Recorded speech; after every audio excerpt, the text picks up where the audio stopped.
Hello. Hey, what's going on, everybody? Welcome back to the channel. I have the intense, wonderful pleasure of talking to Sam Scott-Thorne today. Different Let's time go. zones. It is 8:15 in the morning here for me, and it is 1:15 in the afternoon for him. So thank you for taking time out of your day, man. I'm really looking forward to having this conversation. I got the good deal, so thank you for getting up so early. It's no big deal, man. It's my pleasure. My pleasure. How's it going? Not bad at all. Not bad. Starting to kind of look like we're going to be able to gig again soon and get out and Sure. teach in person, which is wild. But other than that, So yeah, you all prefer the good. in-person teaching over the Zoom teaching? Yeah. Although, I mean, I kind of see the benefit in both. I quite like the fact that the internet is so accessible. People can come to me when they want, and they can come from whichever country they decide what they decide where they live, Like New York? like New York. So in many ways, like the online teaching has kind of expanded my teaching style somewhat because I've hmm done teaching in obviously America, Japan, China. Um, Wow. all over the place, all over the place. And in-person teaching has this element that you can't replicate online. Yeah. You know, there's certain acoustics and all sorts of different jazz. Absolutely. Yeah. Getting your I mean, hands, I gave guitar and piano lessons for 10 years, so I totally know what you're talking about. yeah, and you can actually see. So if you were giving a guitar lesson, you can see where the little intricacies of the finger work Yeah. and stuff just Yeah. needs a tweak. So it's kind of similar with singing. If I was standing and I could see you like 360, I could be like, Yeah. okay, you need to straighten up your spine or Yeah. whatever, you know. Exactly. And there's also you don't have to combat that half-second delay. Yeah, I get that a lot. Could you harmonize with this? I'm like, Yeah. no. It It's will good. say, Yeah. Exactly. So for people that might not know who you are, just being introduced to the channel, your channel, and can you give a little backstory on who you are? sure. So my name is Sam Scott-Thorne, and I am a vocal coach based in Glasgow. I say that at the start of all of my videos, so it feels weird to say it now. Um, I am a session singer and a vocal coach who lives and works in Scotland. And I started a channel. I started to actually talk about vocal styles and get really granular. And then it kind of moved into kind of reactions. And now it's moved into more of a place of reaction with heavy vocal anatomy education and kind of interwoven through it. Vocal Um, anatomy education. Wow, I like yeah. that term. That's a cool term. Yeah. So not only will I'll give you my opinion on stuff, but it's less like I love this and more they're tilting this, they're doing that. This piece of cartilage is hmm involved in making that sound, and I try and help folk to replicate stuff, I suppose. Yeah, it's interesting, man. Like, you and I are very similar in that aspect because I do the same exact thing, only from a production level. Like, I've been in the music industry for a long, or making music for a long time. So I've like just things that I've like learned. I'm like, Yeah. oh, that people don't realize. You know what I mean? And like I was watching a couple of your videos today, and I was fascinated by the. I mean, I'm a big Hamilton fan actually. Now All that right. but the funny story behind that, and I say this every single time I bring up Hamilton, is the fact like I was not interested in Hamilton by any means. You know what I mean? Like I just wasn't into to theater. I just didn't know that I would like musicals. And then Yeah. it's funny string events. I end up watching one of the videos. I'm like, yo, this is actually crazy. Or hearing one of them. So I was intrigued by how you're like, oh, you were talking about how he's raising his larynx to kind of get some, it was Yeah. That brightness. The farmer. tone. Yeah, exactly. The farmer something. The Farmer farmer related or refuted. refuted. Yeah, yeah. Yeah. Yeah, he was like, it's really hard to explain him without being derogatory, but the whole way that his character is set up is that he's supposed to come across as quite annoying and hmm like smarmy. hmm So I was like, his tone is bright and he's Yeah. making a sound that is impish. I think I used the word impish. I hmm don't know if that's applicable. But yeah, the Hamilton series, I'm doing them all like one after the other. I did one video and people were like, you need to watch the whole show. And I was like, let's do it. I've seen musicals before and there's like, what, 10 songs? And Yeah, there's 46 in this one. yeah. So I was like, oh, So how are you? Sorry, how are you getting this the video on the screen? Like, So where are you what I getting that do from? is I record and I watch it on my iPad, and then I take the video, I get it off of YouTube, and then I upload it and I use Wondershare Filmora, and I like clip everything together. So I No, don't do I'm like OBS. Is that no. I'm sorry. More not from the technical side. I'm talking all more right? of like copyright sides. Like they Oh don't block you for that.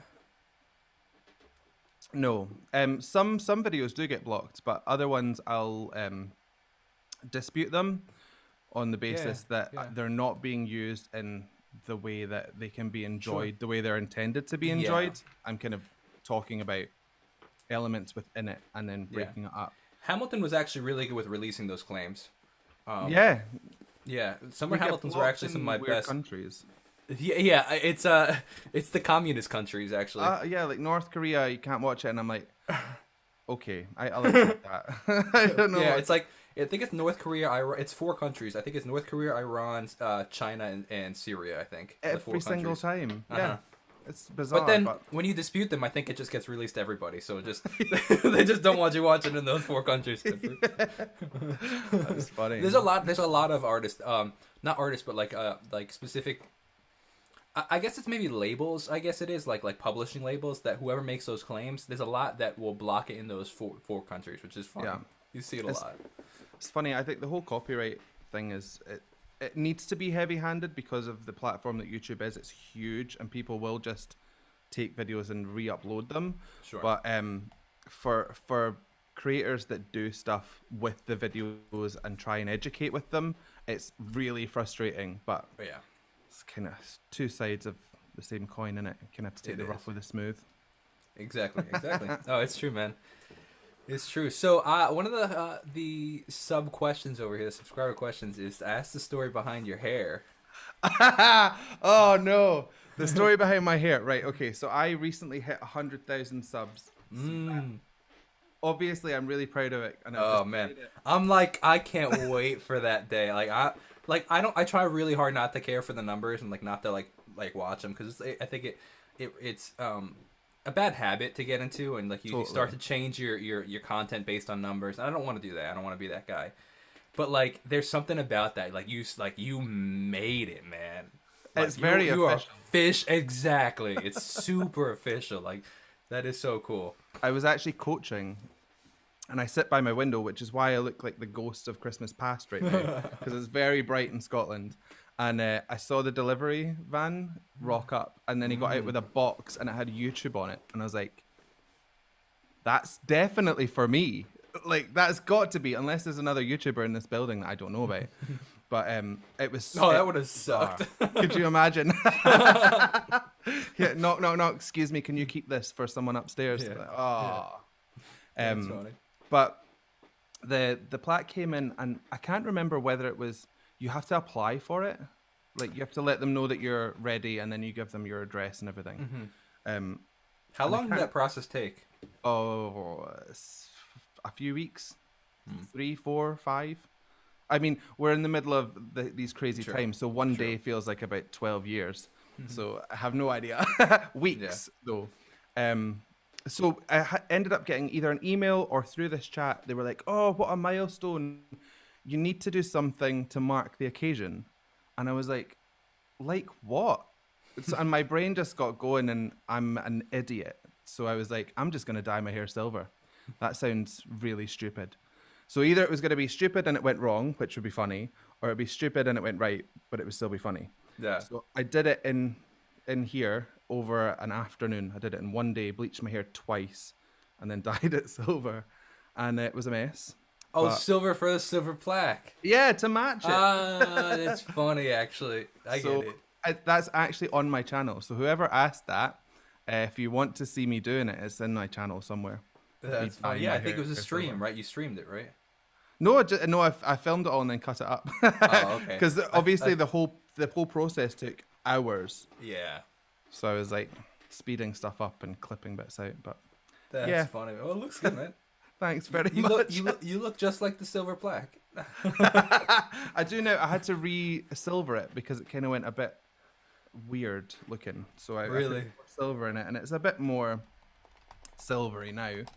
But yeah, that's the story behind that. That's Stupidity funny. and no fear is what caused this. Hey man, good for you.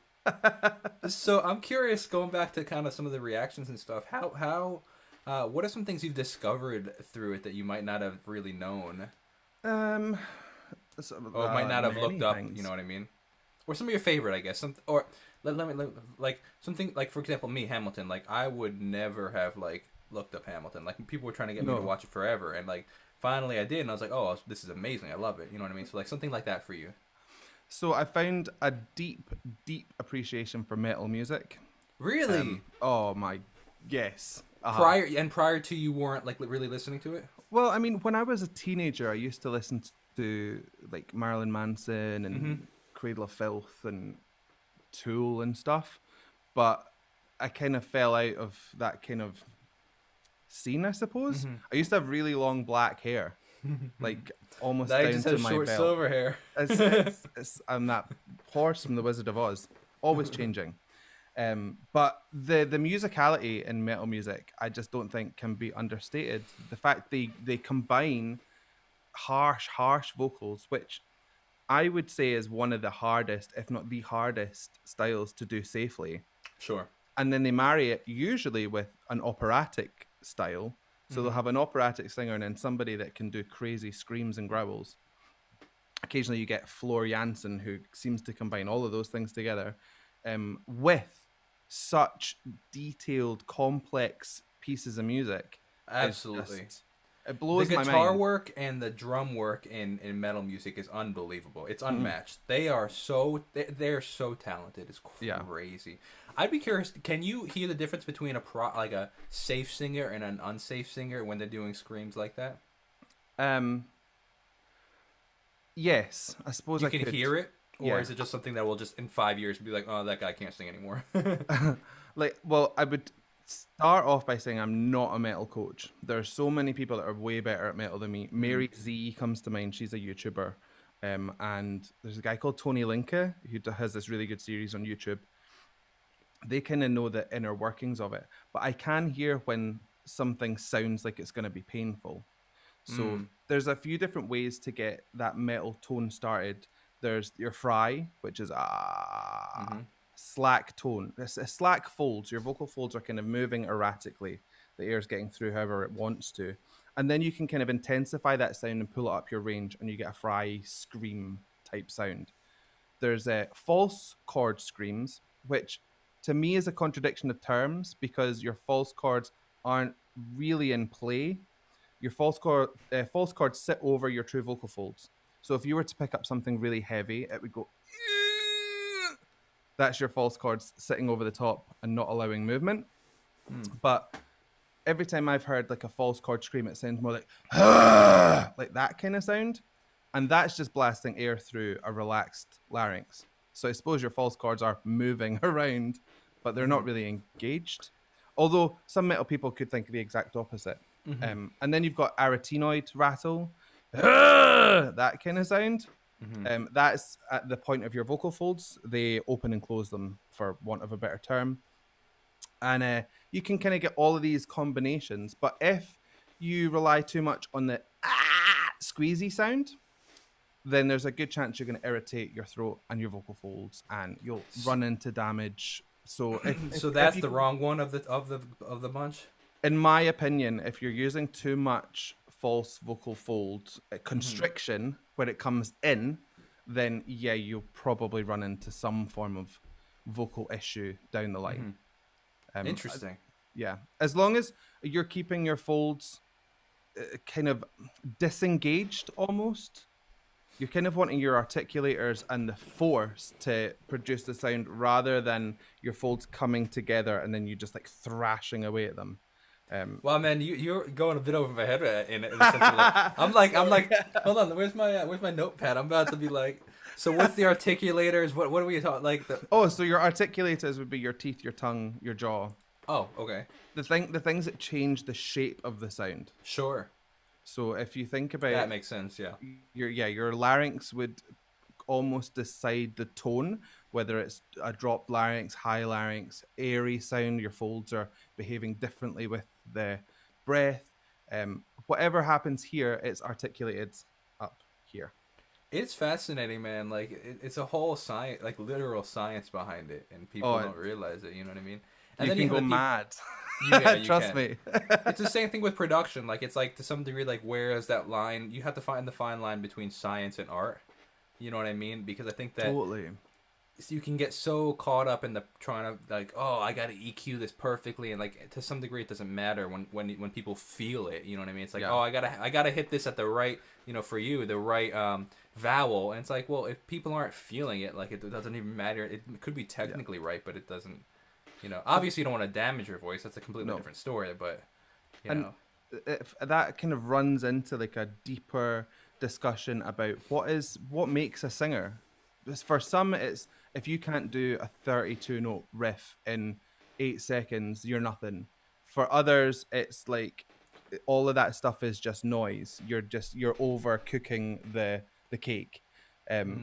Somebody once said to me, I'm not looking for you to impress me. I'm looking for you to move me. So, however Sure. that's Who done, said a friend called Greg, one of your friends. one of my friends, yeah. Uh-huh. And he said that to me, and I was like, Yeah. yeah, damn right. That's so like, true. bang on. That's so true. And I always use, and I feel like I'm gonna have a complex that people think I'm hate Jessie J, and I don't, because she is easily one of the best singers on the planet. Sure. Proficiency almost unmatched. She could go on toe to toe with anybody and hold her own. But sometimes she gets caught up in like over riffing and kind of impressing people. Whereas you get somebody that like Willie Nelson or Bob Dylan. Yeah, that's exactly what I was thinking about. Yeah, who like would walk onto stage and couldn't sing half the stuff she does, Yeah. but can move an audience and have them in the palm of their hand. They're both valid. They're both at the top of their game, and they're both singers, but for different reasons. And that's where comparison comes in and can steal your joy, because like if Willie Nelson comes in, and compares to Jessie J, like he's gonna be like, oh, I'm a terrible singer, and like, but then Jessie J could be like, well, why is he moving the crowds? Or like, I'd be frustrated. Like I spent years and years practicing, and he literally just goes up and like does whatever he wants. It's like you just gotta stay in your lane, and hopefully you get appreciated for what you end up being. Because John Mayer's a very interesting, I love John Mayer. Yeah, same, man. But he was singing improperly. Either overworked his voice or singing improperly for so long because he developed those nodes and had to get the surgery. The classic pop singer surgery like Sam Smith and I think Miley Cyrus and Adele. Exactly. Yeah. So many. It's sad actually. And I'd be curious actually. Follow-up question after this is I'd be curious about to know your opinion of whether it's overworking them or if it's improper singing. But with John Mayer, it's like he's got such a unique voice and he has such a mellow voice, but like he makes it into his own. You know what I mean? Like it's like that's John Mayer. He doesn't have to be this. Like he's like you don't hear him doing these crazy riffs like Jessie J. You know what I mean? Yeah, and I think people forget that if you have something that is unique to you, then don't try and iron it out to sound like somebody else. Enhance it. So when I'm coaching people and they I want to sound like someone, I'm like, don't sound like that person because you sound like you. So let's get the best version of you out there. And I don't know of people that have become super famous in their own right because they sound exactly like somebody else. Exactly. I think there's always a cap when you try to be because then you just go into the cover band kind of space. Yeah. And or somebody goes, oh, that's a poor man's that person, and you're like, you're not a poor man's anything. You're like fantastic. A poor man. That's funny. The accent's coming through heavy there. I was like, what's a per man? That's funny. Yeah. That's really funny. Started. Yes. There we go.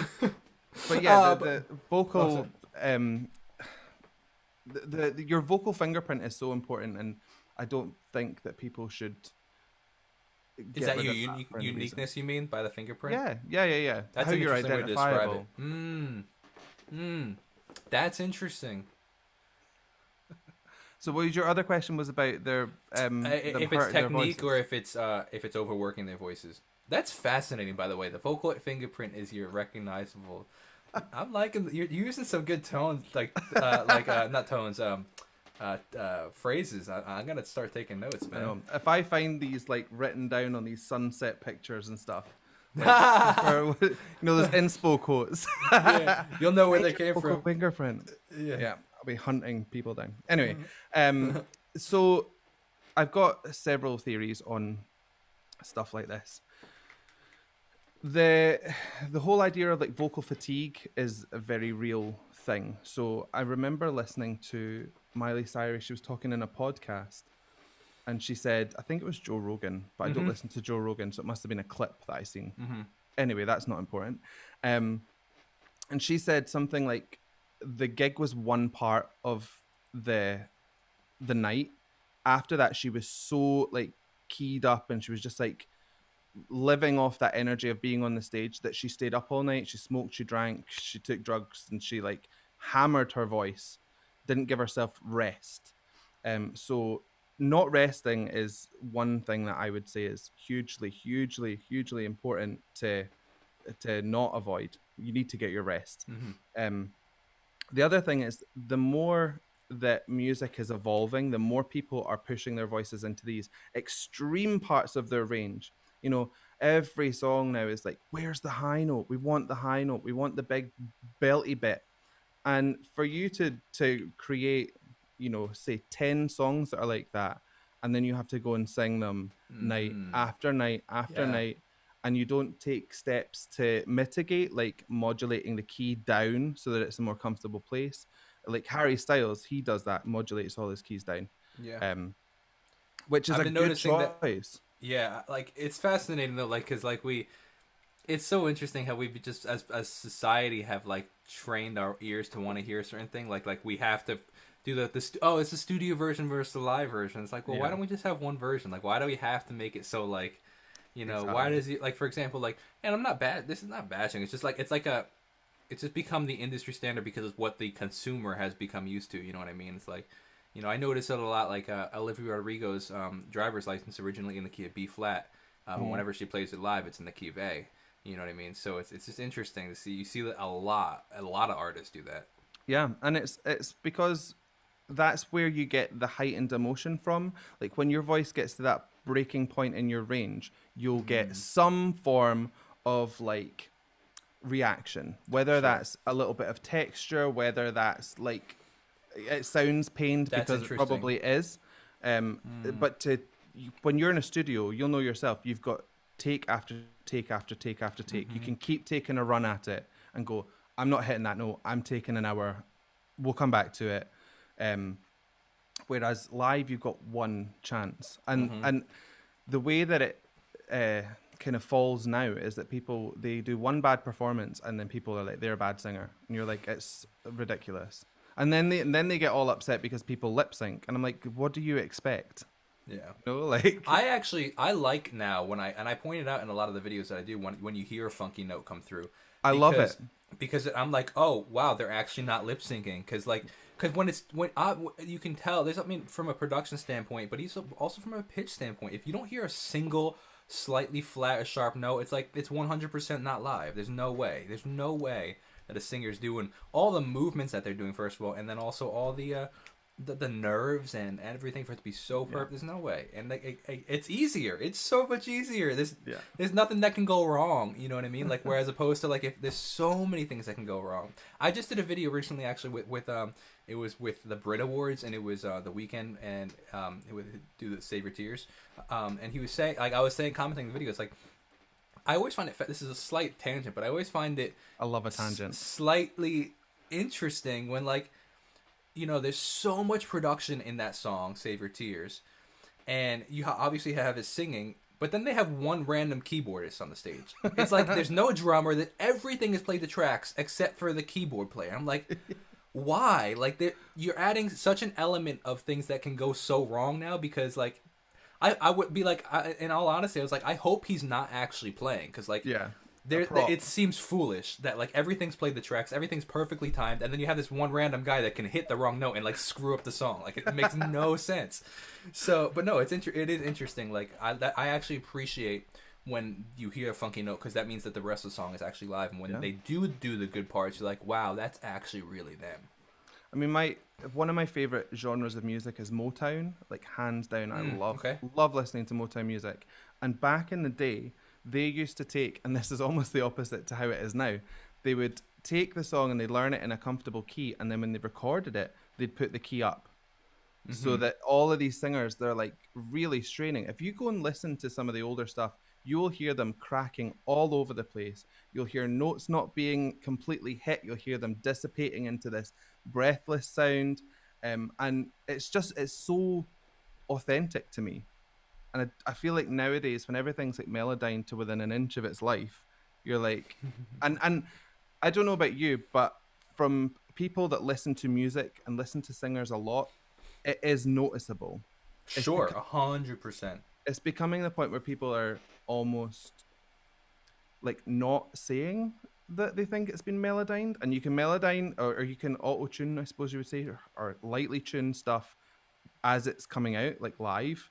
You Mm-hmm. can you can take feeds from a live performance and then edit them in post production and then Mm-hmm. re-upload it with this fresh Mm-hmm. sound on top of it. And I don't think that it's spoken about kind of enough. To me, if I had no limits and no barriers, that you're emperor of the music world, I would have a caveat that said if you're going to put any effects on, you need to have it listed. Like you need to have it listed so I that couldn't young agree more. singers, yeah, I so that young couldn't singers agree have to more. come and yeah, it's getting to the point where people are going, oh, I'm never Yep. going to sound like that, and you're Yep. I like couldn't here's a agree top, more. yeah, and it's like the secret is they don't even sound like that, you know. It drives me insane. It's like you can't call it a live performance when it's not a live performance, when it's not live vocal. For example, like, and that's something I try to be very conscious of on my music. It's like if I'm editing my vocals and pitching them up, it's not live anymore. You know what I mean? Like, and I can't call it. So like, but like that's like an industry standard. Like that's almost every musician. When you even when you see like those live like recordings after the fact, like somebody probably went in even from like the there was a comment coming in here. Said, Oh "Wait, are you no. guys? Wait, are you guys live right now?" Yeah, we are. So we just did a That's song. funny. That's funny. That's funny. But it's true, man, and that drives me insane because like, but everything from the vocals to the guitar part to the drumming part, like they're so often they'll be like, "Oh, the drummer was out of time here. Let's just go re-record the drums." You know what I mean? It's like it's just it creates like this false expectation, like you said, like I'll never sound like that, and it's like, yeah, that really that's something. That's why I bring it up a lot because it's like it's not fair to a young singer, that comparison, 100%. Well, then you have just put yourself forward as the USA ambassador for my emperorship. Sounds good. Sounds good. But yeah, I long for a time where we get back to the point of listening to raw or rawer sounding voices. And like you said, if you put out something completely raw, people would go, that sounds weird. And you're like, Mm. it's because you're listening to a real voice. They're like, it's not been compressed, it's not been mixed, it's not been no reverb Oh, on you're it. talking real raw. Oh, like I mean, obviously, I would like I love reverb, I love effects, I love all this stuff. But I think once we start getting into like changing the actual frequencies and stuff of a voice, there's a thing called squealo. Have you heard of squealo? I don't know. Elaborate, maybe. So squealo is the singer's foreman. It's also called AES, ariepiglottic sphincter, or oral twang. Is Okay. really a catch-all term for it. Now, it is a way of singing. I'm going to do it away from the microphone because it's really annoying, but it sounds like this. Right? Mm-hmm. So your epiglottis makes a really twangy sound, makes a little chamber above your folds and makes the sound a lot more pointed. And then what happens is your vocal comes out at a frequency between 2 and 4 kilohertz, which is the resonant frequency of your ear canal. So even though you're not putting more effort into the sound, it sounds louder because your ear is excited by that Mm-hmm. Oh, frequency. we're Right? talking tech, man. I love this. Yeah. Uh-huh. So squealo is that thing applied in opera music and in Okay. opera. So even an entire orchestra all together playing, they don't hit that resonant frequency in the ear canal. They sit lower, I think. Yeah, lower. So that is why back in the day when you had an opera singer and they had a 100-piece orchestra behind them with loads of instruments, they Mm-hmm. could still be heard Mm-hmm. because they were cutting through that frequency with a frequency that is Mm-hmm. more in tune to a human ear. Yeah. Now, when we get into things like editing in the studio and stuff, all I would need to do is take a band of frequencies that aren't in there, and you can almost pitch things up to make them that frequency. You can kind Mm-hmm. of jar things into places where they wouldn't naturally go, and stuff like that doesn't get picked up in the wider world because who Mm-hmm. cares? But to me, I'm like, that sound shouldn't be that pointed. There's obviously something Interesting. that's going on with it, and that's why when I listen to stuff, I get a lot of heat sometimes on my channel because I'm like, this isn't live, I don't think, or this has been Yeah. done in post production, and people are like, no, that's their live voice 100%, how dare you It's go. so funny, man. It's like, And I'm like, meanwhile, ah. exactly. Meanwhile, like, you probably know more than the average viewer. Yeah, I'm Which talking is, about frequencies and everything. They're like, no, you're yeah, stupid. I'm like, yeah. cool, good story. But No, I mean, it's fascinating, man. the other thing is that I don't feel any kind of like, I don't get frustrated with comments like that, because this is the way that music has gone, that we're almost like so conditioned to hearing a voice that's been produced Yeah. that anything out of that space is deemed bizarre. Yeah, and then you get even to like the super overproduction, like the noticeable, like, which I particularly don't mind, like in the sense of like, it's not saying it's wrong. I'm like wrong, like morally wrong versus like tonally enjoyment. Like I kind of like the whole Machine Gun Kelly kind of like it's just like there's no vibrato. It's super straight, like super like every single note is perfectly on pitch. It kind of Yeah. it's interesting to hear. Because it's like it's the extreme version without it being actually auto tuned like T Oh, Pain. You know what I mean? I mean, So but then it's interesting.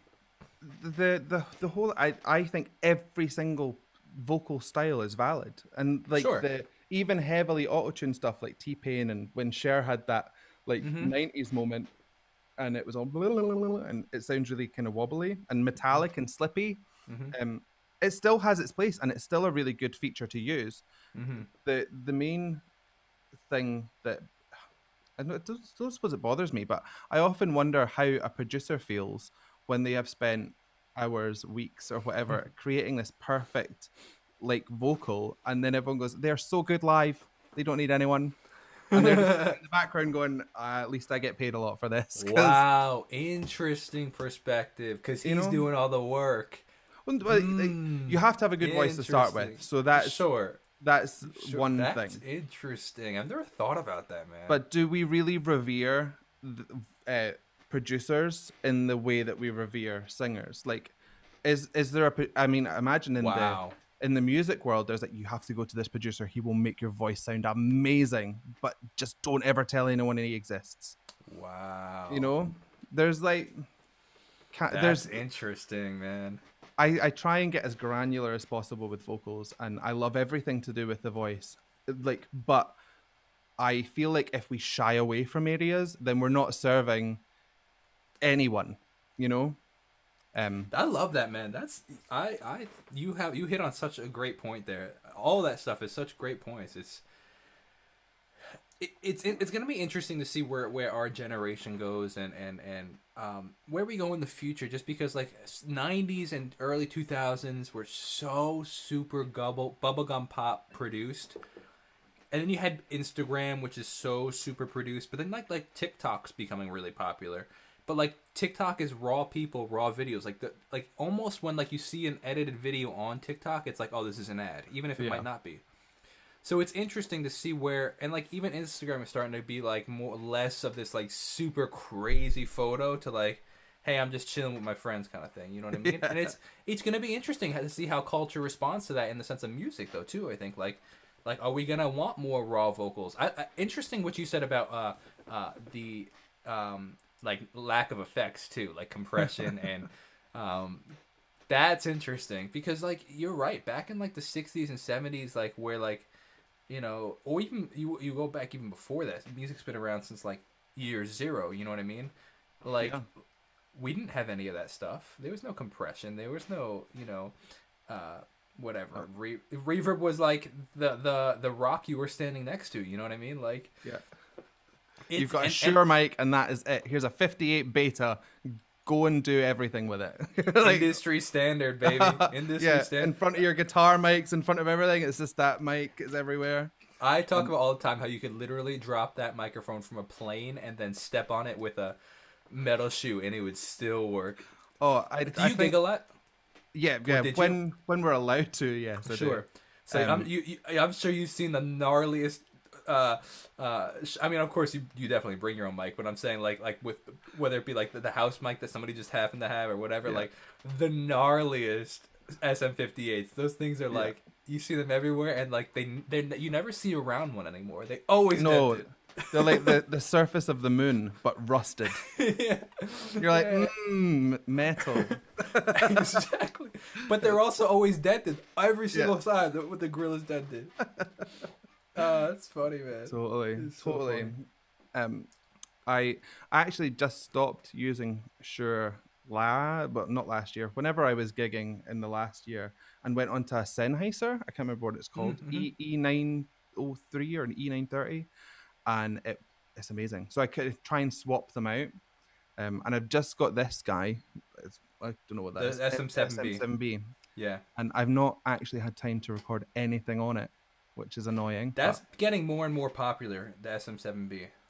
You're seeing a But lot more people use it, and I'm like taking note of it because I'm like interesting. Like you see it a lot now. yeah, I suppose it's one of those subliminal things. I was seeing it everywhere, and I was like, wonder Yeah, what you well, look in my flat. exactly. Maybe I gotta test you out. Well, it's funny because I keep seeing them. It's the same thing. It's like that social effect. I'm like, maybe I need a SM7B. Then it's a Google search, and then all of a sudden you're like, oh, I bought it. Whoops. Yeah. Do you like it though? I mean, for these videos, do you like it? Definitely. I mean, I had a couple of dodgy XLRs, and I could not. I was like, this mic's terrible. It's really crackly. And then I was like, use your brain. It's obviously the cables, and you need a cloud splitter for it. But aside from that, Which lifts the lifts it up, right? Like the volume because it's yeah, quiet, right? yeah, I think it's a huge amount of power needed to make it work. So this goes into a cloud splitter, which then goes into a phantom power, which then goes into the laptop. So You know I your don't know. stuff, man. I appreciate that. I appreciate that. You know your stuff. How are you with recording and stuff? Like, do you record your own stuff? Do you make your own music? I do and I do.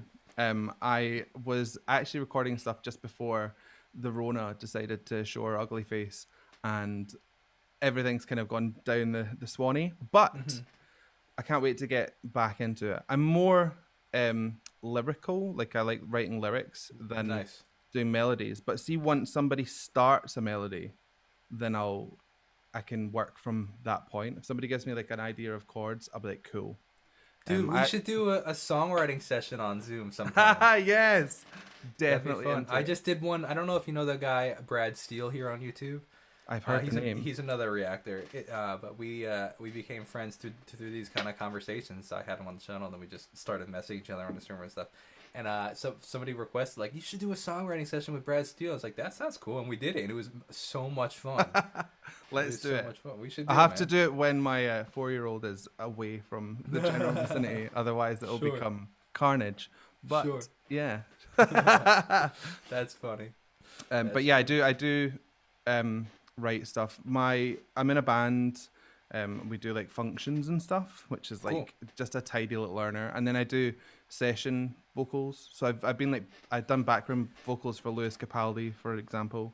I was gonna ask about the session vocals. Yeah, can you talk about that? Yeah. Yeah. Can you So explain? basically, I get Wow. hired to do random jobs. Mm-hmm. So the most notable would be Lewis Capaldi for sure. I did an opening. He was doing his first gig at a festival. It's called Transmit in Glasgow. And it's really funny. His keyboard player actually just lives down the road. I keep seeing him. And I keep going, I'm that guy. Do you remember me? But I'm not going to do that because that's weird. So other than that, I do like backing vocals for like albums. Did you meet Lewis? Yeah, we had 2 days of rehearsals. They sent us his songs that weren't released through like a private SoundCloud. And then when we got in, it was me and 2 other girls that we'd never met each other before, but we're all quite good friends now, which is fun. Hmm. And I remember he was like standing in there with his band, and I was like, right, see here, I've like tried to write down the lyrics of your songs, but he's got quite a weird, well, not weird, but unique way of phrasing. Hmm. So I was like, what are you saying on this line? And I can't remember what I wrote, but Lewis was like, actually, I can't remember. And I was like, that's really helpful. So we went away and worked on harmonies in a different room because they didn't have anything set for us. So it was nice. We managed to be built up organic harmonies. Oh, that's cool. Came back in and did them, and then went and did the gig. It was good fun. Is that But recorded on yeah, you YouTube? can find it on YouTube somewhere. I'm 100% gonna go check this out after. 2017, I think. That's If you cool. put in Lewis Capaldi transmit and then work back to like the first videos you'll find, I'm in there somewhere. That's cool, man. But I'm a giant, so I just look like this, like Slender Man in the background. Everyone else is tiny, and I'm just like the beast. How did you get that gig? I got it just through other people that I know. So I know a woman that works quite closely with record labels and stuff, and she was like, they're looking for a male backing singer, and it wasn't even a case of like, can you send them stuff? It was like, will you do it? And I was like, Wow, that's cool. sure. So I just went and did it. That's cool. But other than that, it's mainly like laying down backing vocals for people or like doing guide tracks. So if Oh, interesting. there's songs that are going out, you'll just record a bunch and then they can send them all over the place. And then you occasionally will hear stuff that goes out. There was one really funny one actually, where it was me and two other girls again. It seems to be the like setup now is like one male, two females Hmm. for like a backing set. And the guy was like, right, okay. And I'm in the recording booth and I had my headphones on and he goes, so it's completely up to interpretation. Like you don't have a set thing to do, but can you give me like 16 bars of African sunset? And I was like, what? Sure. So I had to like do my interpretation Uh oh. of what Andrew's voice, Oh, which was bizarre. you Did you I paused freeze? for us. You froze for like my interpretation of what? I had to do what my interpretation of African sunset was. Okay, that's Yeah, funny. that is exactly what I did. I went, all right, cool, and I just started making whatever sounds I could think would be applicable. All right. So no 2 days are the same. But yeah, so the session singing kind of brings with it other weird stuff as well. So I've also been the musical director of a choir, Wow, um, cool. and I've done work with like dance schools and stuff. How old are you? I'm 33. Cool. I look 53. No, I was thinking 100% you were in your 20s. That's why I was like, Oh, wow, no, you've done a no. lot in all this time. It's just squeezing all that bizarre So, experience in. as when I messaged you, like I mentioned that one of the goals for these interviews is to really kind of like inspire people that like want to take that leap of faith into the industry or making their own channel or anything like that, you know. And it's like I would love if we could talk about this for a couple of minutes. Like it's Of course. so many people talk about how it's, you know, impossible or not like 1 in a million or blah blah blah. You can't make any money of it. The starving musician that ever, you know. It's like, and it's like I want to break that stereotype. It's like, yeah, maybe it is 1 in a million to become like the Ed Sheeran, but like there's no reason you can't make $50,000, 70,000, 100,000, Totally. $200,000. You know, and it's like there's no reason, and I want to kind of break that mentality. You know what I mean? And if you have anything to share on that, or maybe I could ask some questions or whatever, however you want to go about it. Yeah, so there's a few things. So first of all, the whole idea of not doing something because you're afraid of it not being successful is, to my eyes, absolutely bonkers. Like, this is not a dress rehearsal. You don't get to the end of your life and then they go, oh, right, you made a couple of mistakes there. Go back, try again. It's like you get one chance. Just live your life the way that you want to live it, and see if you have that mentality of like, I'm open to experiences and I want them to come to me and I'm gonna make myself open to them happening, then more often than not they will come to you with hard work. Super important there. Yeah, People just think people don't realize it's a lot of stinking hard work, man. totally. I mean, if you take the YouTube, for example, if we're going down the route of I want to be a successful YouTuber, Sure. the first thing that you need to do is make sure that you have got something that is like of worth for people to watch. There's a lot of people that will go and they'll just act crazy and do like reactions where they're just like falling out of their chairs and it's all like really over the top and stuff, which is fine. But there's only so many people that folk will watch that do that. They won't. You can't kind of jump on that boat. You need to have something to kind of offer, which is why I went down the vocal anatomy route. And you've gone down the production route and stuff. People can come and get something. If we watched the same video, for example, right? Mm-hmm. They could get a little bit of vocal education from me. Yeah. Some mixing education from you. That's the beautiful part about it. I think it's so fascinating. Yeah. Yeah. Whereas if you watch 10 people that all fall out of their chair, then you're just watching someone fall out of their chair 10 times. So to that end, I would say you need to have something to offer. The other thing is you need to persevere. And my first videos are shocking. They're so bad. They're shot from like I'm sitting over there and the camera's still here, so I'm like this size. I love that.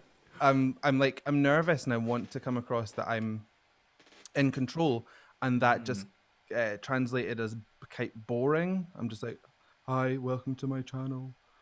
And it doesn't really give anything. So if you've got a bit of crazy in you, let that come to the forefront. Let them see you as you actually are. Don't try and be anyone that you're not. But the other thing is you kind of have to throw your hat in the ring. If it's something that you want to do, you have to kind of push through. Like a closed mouth does not get fed. So you need to open your mouth, get out there and do it. With regards to music, again, you need to make sure that you are keeping yourself open to all and any opportunities. You need to make sure that you are practicing. You need to make sure that you are, if you're a singer, try and develop a unique tone. If you're a guitarist, try and get a unique play style. Learn from your peers, but don't copy them. Try and cut your own path. And it's a lot of work. Be prepared for failure. Don't see failure as a stopping point. See failure as a marker on the road. And just like, that didn't work. But if I could add to that, I think that setting low expectations are super important, man. I don't know if you experience this, but I've learned through my career, it's like I've learned not to, like, when people say that they're going to do something, like, don't, like, when you get an email, be like, oh, hey, this is that, like, nah. When the money's in my bank account, or when I'm actually whatever, like, signed to that or done to this, it's like, you know what I mean? Like, then I'll believe you, you know what I mean? But it's like also having expectations of like how well a video or a song is going to do. Like, I remember it was March 8th, 2014, I officially released my first song because my birthday on Spotify and everything, or I didn't even release it on Spotify because I didn't even know how to do that just yet. I released it on SoundCloud, and I thought that I was gonna get 1,000 streams that first day. I got like 30. You know what I mean? And it was like, because nobody knew who I was, and it's like, and if you keep doing that, you're gonna disappoint yourself out of the industry. Mm-hmm. Yeah, and it's a case of just like trudging through, and sometimes it feels like you're walking through treacle, but eventually treacle. What would you call treacle? Like really dense syrup, molasses, maybe. Okay, sure, yeah. I'm forgetting that these sayings don't translate. I love it, man. It's the best. I love this international stuff. But eventually, you're gonna find that kind of steady kind of flow. At one point, you will get the vision. You'll be like, I know where I'm going. I know where I want to be. Yeah. But don't let hiccups set you back. Yeah. Like, I've made many bad meals in my life, and I never stopped eating. You know. Yeah. You just make a different meal. Dude, you keep got going. so many one-liners. I'm gonna go back and like really write some of these down. It's so true. That's a great way. That's a great perspective. Like you always hear, "Oh, I've fallen down so many times, but I still get up." That's a great perspective. And I'm from New York, man. We eat. We like food over here. So like you're thinking about you said a closed mouth doesn't get fed. You said I made many bad meals, but I didn't stop eating. Come on, man. I'm ready for these. You know.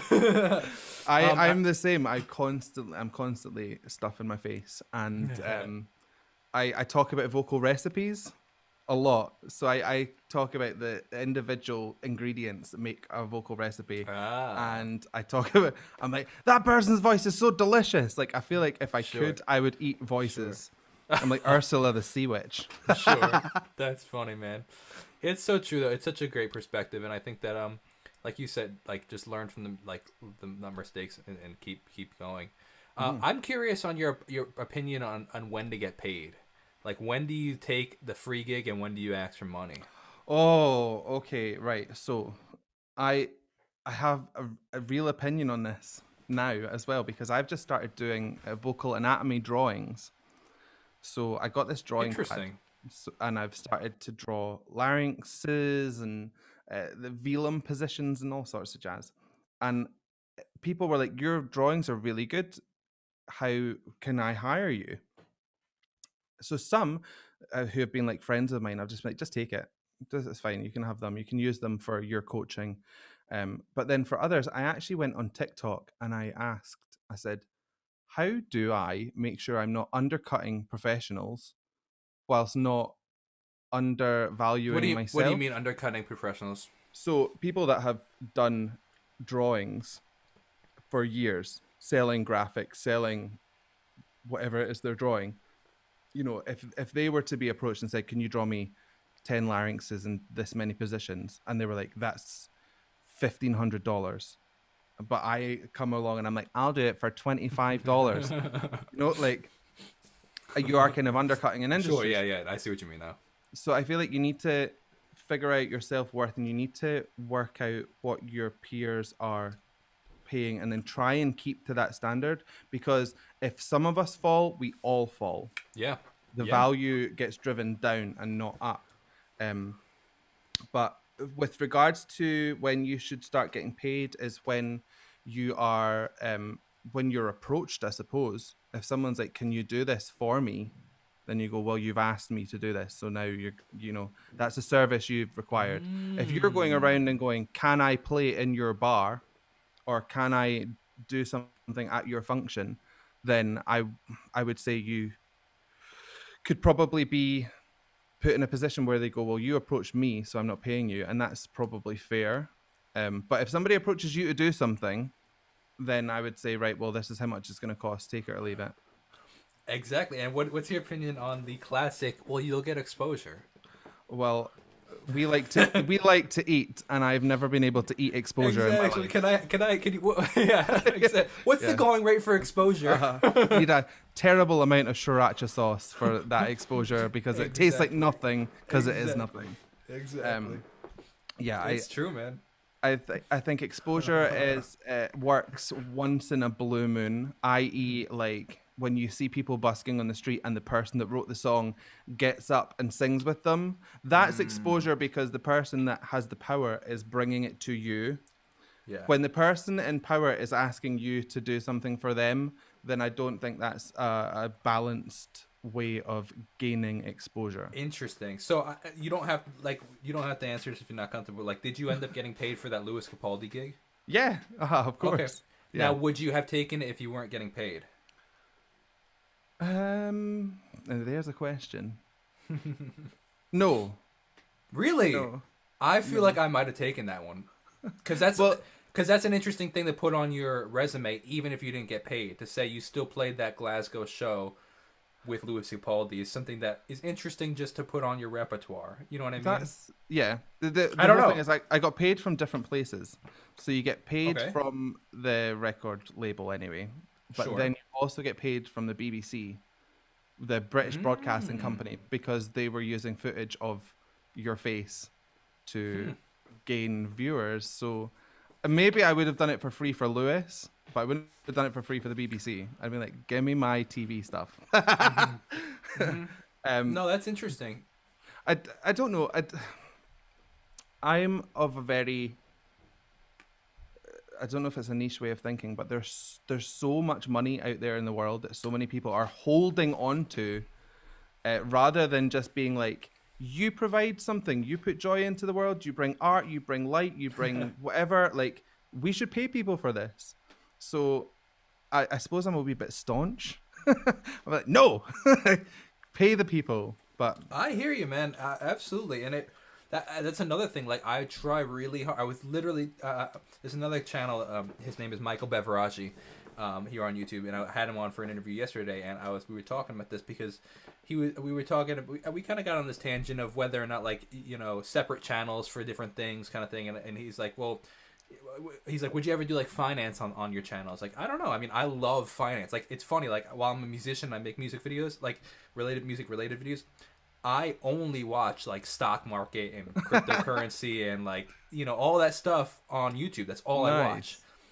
So I was like, but the point of that being though was like, I have a passion for that, but also like to see musicians not get screwed, like, Yeah. because like I'm good at it, like I have this knack for it, and I want to help other musicians because like creatives in general, artists, musicians, painters, like we get have such usually a bad rap for like how many times do you hear, like whatever Bob Dylan, make $87 million and then he's homeless because like he didn't know how, like record labels screwed him because he didn't know Yeah. how to handle it. You know what I mean? Like, and it's not his fault. It's just like usually because we're so creative, we don't have that financial side to it. Yeah. So I'm super passionate about this stuff, man. Absolutely. Like artists getting paid and also knowing their worth and like finding the going rate, like you said, and there's nothing wrong with that. Pushing for the going rate and say like, No. hey, if it's $50 an hour for the gig, how does 65 sound? I've been playing for 10 years. Just see what they say. Yeah. Or just be like, look, it's more expensive to make music now. I need to buy strings. I've got to update everything else. Inflation. Like, yeah. Newsflash: stuff costs money. But exposure's free. Yeah. Self worth, I think, is one thing that we really need to drive into young artists. Yeah.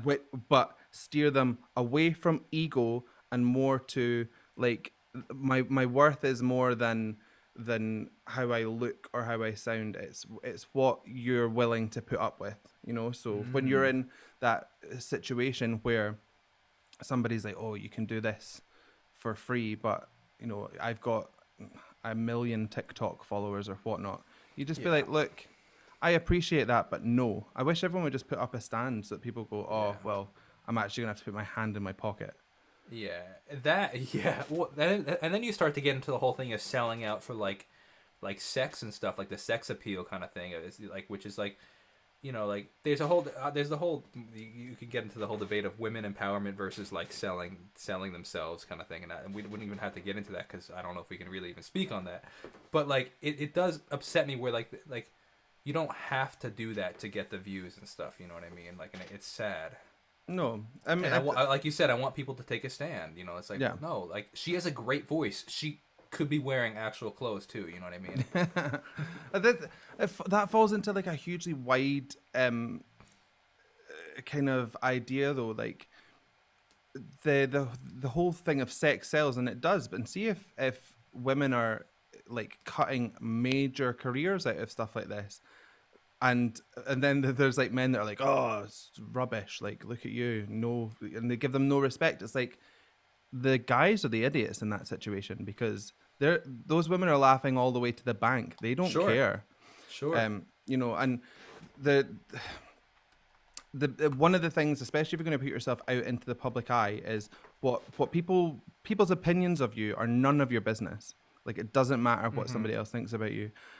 I don't expect everyone to like me because I don't like everybody. 100%.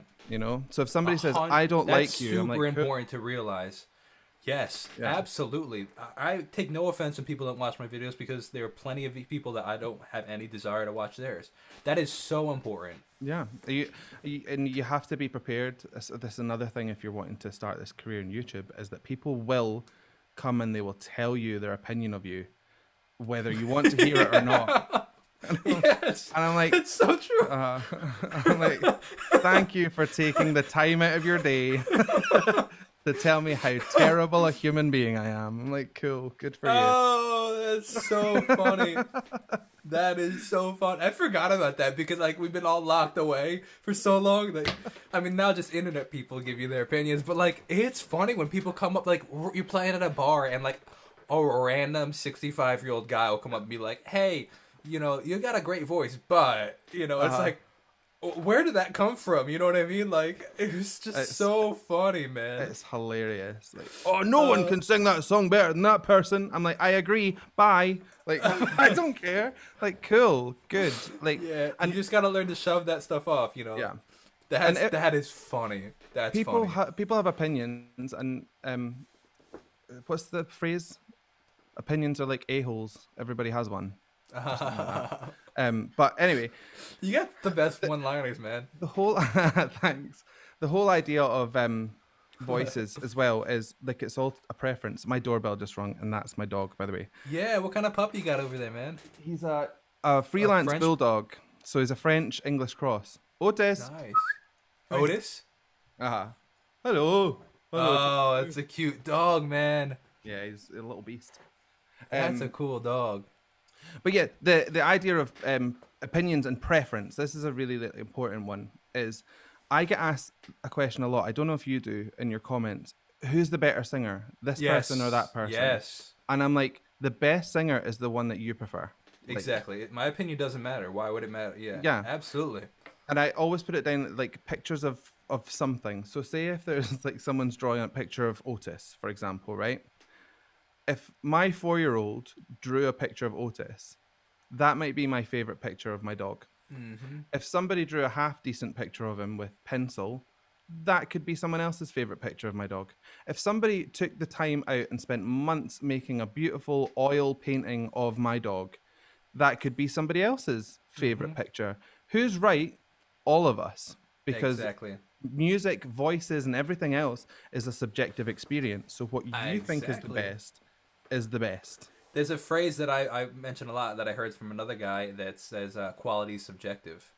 Yeah. You know, it's that goes tremendously with the whole music industry is like, well, because so many people are afraid to release a song because they think that, what if people don't like it or I don't like this song? Well, your opinion doesn't matter.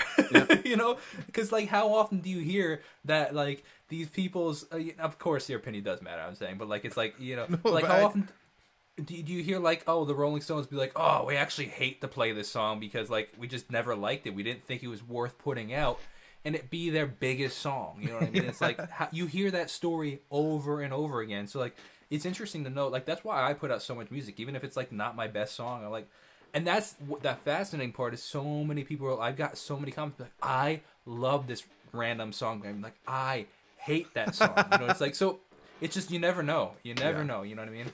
I always say, like, when I'm doing my reviews, I praise voices. I very rarely go on and on about like if someone's my favorite this or favorite that. I don't put my opinion, my like personal life into what I'm speaking on. I kind of just go on about what I like about this person's voice or what I like about this particular song. But there's tons of stuff that I have listened to that has not been like my cup of tea, but I just chalk that up as this song was not made with me in mind, and that's fine. Like, it's not for me, but that does not mean it's not for somebody else. So I'm like, cool. That's so true, man. That's so funny. But they weren't thinking about you when they made this. They weren't like, what does Sam Scott-Thorne want to hear today? Let's record that. Like, but I find that I try and take that mental attitude into everything. Yeah. So see if I'm talking about music versus politics versus whatever.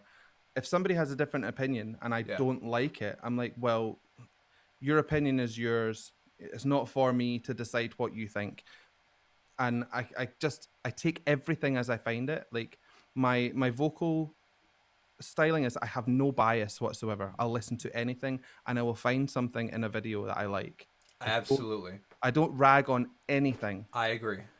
I I'm like, agree. Yeah, because you can find something. Because there have been plenty of songs where I hear, I'm like, I would not listen to this on my own. But like, you can find something, whether it be like a not talent's not the right word, but like a like for example, we were talking about you know metal, like the what's the word I'm looking for? Like not talent, but when you're really good at something, like I guess proficiency.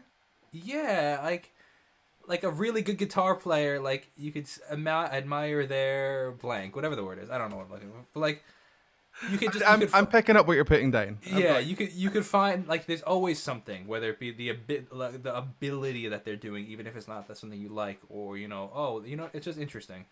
Yeah, there's everything comes with lots and lots of light and shade, and you can ignore certain parts while appreciating the other, and it doesn't make you hate something or love something. Yeah. You can just look at it objectively and go, absolutely, yes, no, absolutely. But then I just ignore the no because Yeah. I don't. I think there's a lot of people that get off on YouTube on creating controversy and being like, this person sucks and blah blah blah, and they start like this campaign against people, and I'm like, why? Yeah, what's the point of that? Yeah. What absolutely, is the point? just negativity. Yeah. So what's the direction of your channel? Where are you planning to go with that? So I generally in life just go where the wind takes me. Okay. I don't know where my channel's going. At the moment with lockdown and everything, you can see I just do this in my front room. I don't have like a massive setup or anything. So I just take the videos as I find them. Like when I get a chance, I put them out. I would like in the future to get something a bit more stable, like actually have like a schedule. That would be exciting. And just keep building up. I want to make my own vocal model eventually. I've got What's a Patreon. So like a vocal model where I would teach singing, but it's like in blocks. So I would do, here's twang, here's rock, here's this, here's that, and you would just be able to buy it and go through. Oh, essentially like videos. Courses and stuff, right? Yeah, yes, yeah, but more like comprehensive. Yeah. Start to finish. Yeah. Other than that, maybe release some music at some point. That would be fun. Cool. And yeah, just see where the wind takes me. Like there's so much opportunity, isn't there? 100%. And time, man. We got time on our side. Yeah. Life is short, but life is also very long. You know what I mean? And both, exactly, depending on how you look at it. Yeah. You know, we do have a lot of time. I'm honestly just happy that the channel has kind of chimed with people the way that it has. It seems to resonate with folk, and the only thing that I can attribute that to is the fact that I don't have anything rehearsed. I stick a jumper on, press play, and go, huh, like here we go. I don't know what's gonna happen, which is fun. But people kind of resonate with that. It was funny, Audrey from Songs from a Suitcase. Sure, yeah. So she reached out to me, and honestly, you could tell through the messages she was horrified at how bad I was at YouTube. She was like, what do your analytics say? And I was like, Anna what? Like, Anna who? I had no idea what she was talking about. And I was like, there's a back page. And at this point, I was about 50,000 subscribers or something. Are you like, wait, what did you go to youtube.com and upload your video from there? So I knew that they had the studio because obviously I've uploaded videos and stuff. Well, because you can upload from the YouTube main page. Yeah, so but you know how it's got like front page comments, something else up, and then there's like analytics there. Yeah, I was like, I didn't even look at them. So I went in and she was like, what's your most popular video with regards to something? I can't remember, like area or whatever. And I was like, I have no idea what you're talking about. She goes, how do you choose your videos? I said, I wake up and I look through a list and I go, that one. And she was like, you need to organize yourself. So I kind of did a little bit, but by that point, kind of the ball had already rolled. Like people were just Along for watching. Yeah, so it kind of, it's been a continual snowball. So I've never really organized myself in a way that's sensible. But that's what's funny. Like you find what works for you, and I think that's so important that for people to realize is like if you know, like I barely edit my videos. You know what I mean? A lot of the times I just press record and then I just hit stop recording and I'll upload it, right. You know, and that works for me. But like there are the people that doesn't work for, and like, you know, Like me. But you know what? Like everybody has their own thing, you know what I mean? Like, so I'm not afraid of having a little, and I'm not saying you are, but like if I stumble, and like there are plenty of videos, like, oh man, I put up this is funny. I put up a photo, or like almost like a poll, you know, in the community tab. Oh, we were talking about this before we went live. But like you mentioned your community tab. Oh yeah, just upload randomly. But I put up like this thing on the community tab, and I was like, I think it was like, say you watch my channel without saying you watch my channel. You know what I mean? It was like everybody just put phrases, or what are some of my most common phrases, or something. It was one of those kind of posts. And this post was funny. It hurt a little, but it was funny. It was like, like the guy literally typed it out. It was like, what's that thing, a technique? I was like, it's true, because I don't edit them, but I was like... I get very, very. People say I say very, very all the time. So really? I'm just gonna get very, very put in a t-shirt and just wear it. You should 100%. There are certain phrases that like I say all the time, like you just said, you very, very, like that would definitely be like super niche merch options. Do you have merch on your channel? No, but I think what I'm going to do is put some of my drawings that I've done on my Instagram and put them onto merch for my YouTube channel. So like larynxes and weird stuff, like vocal anatomy stuff, because I don't know what else I would put. I might draw Otis for fun. Who knows? Cool. Yeah. Hey, I mean, like you said, the catchphrases too, man. Like you could put those on a shirt. Well, just all my one-liners. I'll go back, watch this video, and be like, "There's one." Oh, great! Now I'm gonna have to go buy them. What do you call your subscribers? Anything like the Thornies? No. Again, you have to be organized for that. I don't know what they can decide. Well, it's a scary thing. That's why I kind of got ahead of mine, because like they were starting to describe like to decide like based on a couple, like people were like, oh, what are this name, and it, like started sticking around. Like some of these names are like I wouldn't want to associate with some of these names. So it's like, how's this sound? You know what I mean? Yeah. Kind of got a little ahead of it. You know what I mean? You are now officially what are your fans called? Team Tudo. Oh, that's a great name. I don't have anything that would work. I think the Thornies are cool. Yeah, that would just turn into horny Thornies. I know what the internet does. I've done the internet before. That could be a gore. Oh, that's you know what though. But just your point about memorable. Editing videos. It's memorable. It'll stick. Well, that doesn't sound right, but anyway. Your point about editing videos, I have to edit I edit them like crazy because I trip over my tongue all the time. So you know how you're like for me I go some and I literally end up like oh, I have those too, trust me. Yeah. I think people would think that I like was having like a glitch or something. Or it's really, really bad swear words. Oh, really? Okay. Because I don't know what your studio setup is like, but mine is at like my front window, and I'll be like watching something and I'll talk, and then like a UPS van will come up, and for some reason it's like they sound like they're about 50 little vans inside one van, and I'm like, but yeah. So I have to like edit quite heavily that way. Yeah, that's funny, man. But that's so funny. Yeah, it's. But then there are things that I do edit, and I think that editing adds a bit of life to the video too. Oh yeah, it's. I just put out too much content to edit my videos at this point. You put out crazy amounts of content. I went and had like a look before, and I was like, oh, he put something out an hour ago, and 2 hours ago. And 3 hours ago, and I'm like, Oh, it's June. I better put something out. There we go. It's not even June yet, but Yeah. that's the idea. Oh man. Yeah, That's you're dude. way more switched on than me when it comes to like But organized. that's partly because I don't edit though. Like it's pretty simple. Like, dude, the chat is blowing up at the moment about the horny thornies. Like I would wear. They were like, I'd wear a T-shirt with the horny thornies on it.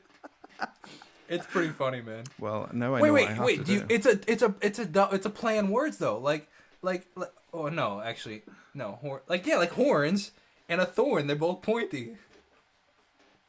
And now I know what my font's gonna look like. Mmm. Yeah. I don't know, man. I can't think wait to go and tell my subs like, no matter what, you are now a horny thorny. that is the end of it. Discussion over. Okay, what could you do with Scott then? You know. I don't know, but people call me Scott as like they think that's my first name, and Yeah. my surname is Scott-Thorne because me and my partner we're not married, but we have a child, and when she was on the way,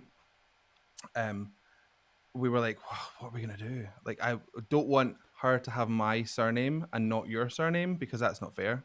That's kind of antiquated. Is that the right word? Old fashioned. Anyway, so we just went and got our name changed by deed poll, and then I think everyone thinks that Sam is like I don't know, like sensei or something. Like I'm giving myself a weird title. So they go, Sensei. yeah, like thanks Sam Scott-Thorne. I'm like, my name is Sam, but if people call me Scott, I just say yes. I just reply. So I'm not helping it any, am I? Yeah, that's funny. But Well, yeah. Sam Scott-Thorne. Well, I don't know. It's gonna be hard. Good luck trying to break the horny know. thorny idea. In Scotland, if somebody's a bit mental, they're like just a bit three sheets to the wind, we call them BAMs. So you could be Sam's BAMs, but That's kind of cool, actually. That doesn't hit as well as horny thorny. I don't know. I don't know, man. I like it. I like it. But then people might. The only problem with that is people might like think your name is Sam Scott-Thorny, because with the e at the end of it.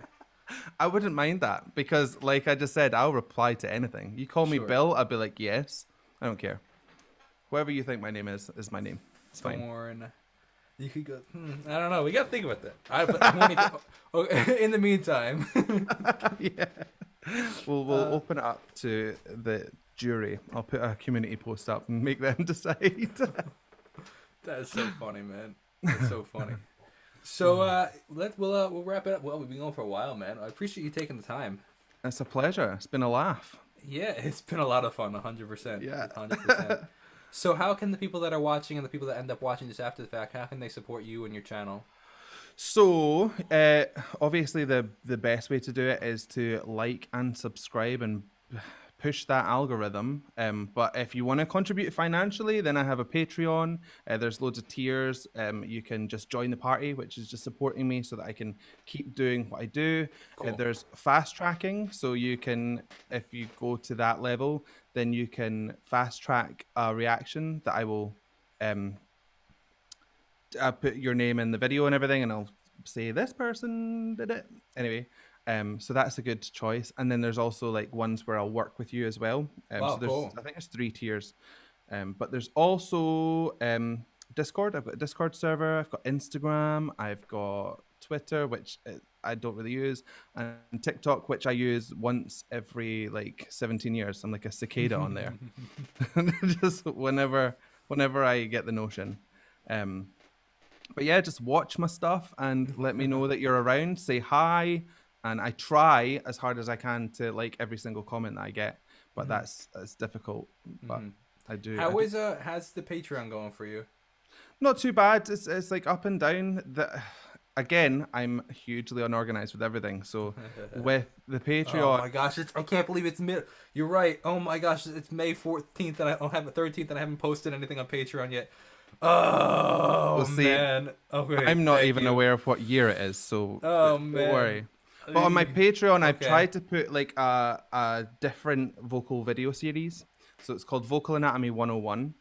And basically, all of the stuff that I talk about when I'm reacting, I go into detail in with these things. So if you want to learn how to be a better voice user, then these videos are really, really helpful. I even sing into a spectrogram so you can see the voice, Whoa, that's cool. see all the frequencies and everything come out. So I Wow, that's explain cool. everything in like granular detail. But it's really useful if you're interested in vocals like the way I am, like a Sure, vocal geekery, then it's a good outfit. sure. And then I also do, but I've just started to do like mini rants. I like So it. like little videos where I am On gonna your YouTube or Patreon? on my Patreon. So Oh, I talk really? about things that in the vocal world grind my gears, or as we say in Scotland, really rip my knitting. Why don't you put that on the YouTube? I'd be curious to watch those on YouTube. Mainly because I want to have something for patrons that is Okay, just for them. sure. That because makes sense. because otherwise it's just me like going hi Yeah, every so often, and yeah, yeah. and I don't even do that. So there's the vocal anatomy series, and then there's this series where I'm going to talk about things, for example, like vocal myths, like if you lose weight you lose your voice. I don't know where that came from. Interesting. And what's another good example? Well, let's say the auto-tune argument that crops up, and Mm-hmm. lip syncing, and why that is sometimes a choice and sometimes it's forced by people that support these people. You know, they put them Mm-hmm. on such a high pedestal that they're not allowed to trip up or make any vocal Yeah, mistakes. sure. Stuff like that. Absolutely. So, if you're a voice user, which is a very interesting phrase you just used, They write that on your head if they do surgery on your face or throat. They write voice user really, on your forehead so that they know to be more careful with you. that's interesting, man. You know a lot of stuff. You definitely do. It's just weird like tidbits of information I've picked up along the way. So you wake up from your surgery and you have voice user on top of you. Yeah, and I would go Oh, that straight person's into not a voice tattoo user. parlor. Yes, 100%, 100%. Can you do That's this with amazing. horns and thorns, please? Yes, exactly. Oh my gosh, man. Well, I really appreciate you taking the time. This was a ton of fun. I We appreciate you definitely have to asking stay me. in contact. If you could just hold on for Totally. 2 seconds. Sure. Thank you guys so much for watching. I appreciate you guys taking the time to watch this. Definitely go check out Sam, the Horny Thorny. Definitely go check out his stuff if you're interested in supporting him even further. Definitely go check out his Patreon, everything like that. So